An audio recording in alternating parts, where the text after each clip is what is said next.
पंचायत चुनाव को लेकर मचा घमासान अभी थमने का नाम नहीं ले रहा है। 1 अप्रैल को हाईकोर्ट में पुनर्विचार याचिका पर सुनवाई है। अब इस पर सुप्रीम कोर्ट के वकील एपी सिंह नया दांव खेलने को तैयार हैं।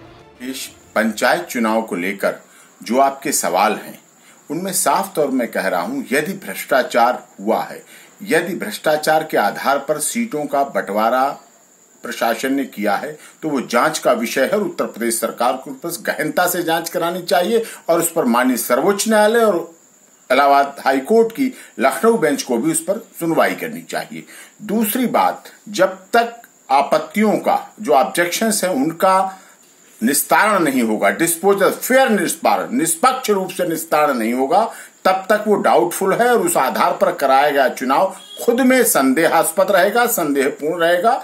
कुछ लोगों की इसी बात को लेके मांग है कि हम बहिष्कार करेंगे चुनाव का। कुछ गांव से ऐसी बातें आ रही हैं, फोन कर रहे हैं लोग कि हम पूरी तरह से बहिष्कार करेंगे। लोकतांत्रिक तरीके में यदि चुनाव का बहिष्कार किया जाएगा, सबसे छोटी और सबसे मजबूत संस्था जो पंचायत प्रधान और है उसका अगर बहिष्कार किया जाएगा तो वो भी सरकार के लिए, प्रशासन के लिए, शासन के लिए बहुत ही गलत रहेगा, लोकतांत्रिक पद्धति के लिए, सिस्टम के लिए गलत रहेगा। इसलिए यह है कि जब तक सभी याचिकाकर्ता, इसमें याचिकाकर्ता क्या सोच रहे हैं उसका हो जाएगा तो हमारा भी हो जाएगा। जब तक याचिकाकर्ता माननीय सर्वोच्च न्यायालय और इलाहाबाद हाईकोर्ट में अपनी याचिकाएं जो ऑब्जेक्शन के आधार पर नहीं पहुंचेंगी, नहीं फाइल करेंगे, नहीं सुनवाई करेंगे, तब तक बड़ा मुश्किल पड़ेगा। समय बहुत कम है, प्रथम चरण के चुनाव के नॉमिनेशन शुरू होने वाले हैं, छुट्टियां भी बीती, होली भी मनानी थी, समय बहुत कम रखा है सरकार ने, निर्वाचन आयोग ने। इस परिस्थिति को देखते हुए सभी ऑब्जेक्शन करता जो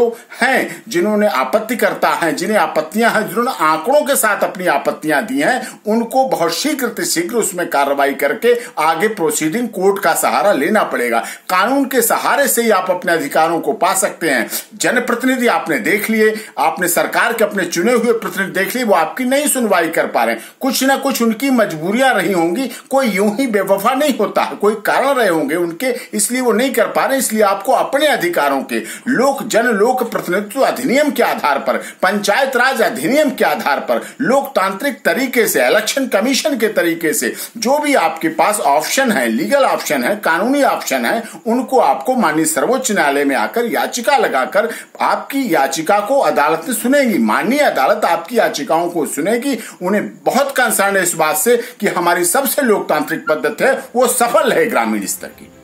आप लोगों से गुजारिश है कि चैनल को ज़्यादा से ज़्यादा सब्सक्राइब करें और अपने आसपास के लोगों से भी चैनल को सब्सक्राइब कराएं, जिससे आपकी बात ज़्यादा से ज़्यादा लोगों तक पहुंच सके। तभी जाकर के आप अपनी आवाज़ को बुलंद कर सकते हैं।